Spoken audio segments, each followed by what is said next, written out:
مدینے کے دہکتے صحرا میں ایک عظیم الشان درخت اونچا کھڑا تھا۔ اس کی شاخیں فطرت کے اپنے مینار کی طرح آسمان کی طرف پھیلی ہوئی تھیں۔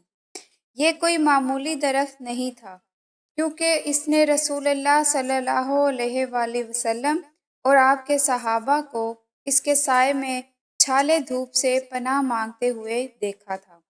ان میں ایک نوجوان صحابی عبداللہ رضی تعالیٰ عنہ بھی تھے، جو اکثر درخت کے نیچے بیٹھے سوچوں میں گم رہتے تھے۔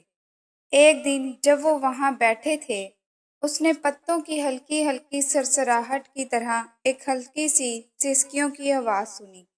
اس نے چاروں طرف دیکھا، یہ سوچ کر کہ کون رو رہا ہے، لیکن کوئی نظر نہیں آیا۔ اگلے دن عبداللہ آواز کے پیچھے درخت کے تنے تک پہنچا۔ اس کی حیرت سے درخت رو رہا تھا، اس کے چھال آنسوں سے چمک رہی تھی۔ پریشان ہو کر عبداللہ نے نبی صلی اللہ علیہ وآلہ وسلم سے رہنمائی طلب کی۔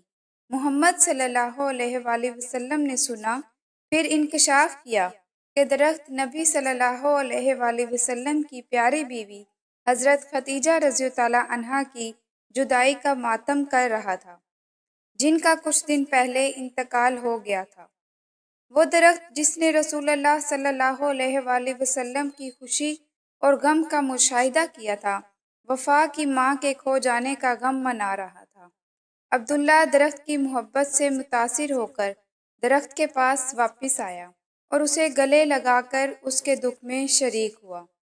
اس دن سے درخت صحابہ کی محبت اور عقیدت کی علامت بن گیا۔ نبی صلی اللہ علیہ وآلہ وسلم اور آپ کے صحابہ کے درمیان گہرے تعلق کی یاد دہانی، اور جب بھی عبداللہ گزرتا، درخت اس کا شکریہ ادا کرتا۔ اس کی شاخیں آہستہ سے ہوا میں بہتی ہیں، گویا یہ کہتی ہیں، آپ نے میرے غم کو سمجھا اور میری محبت میں شریک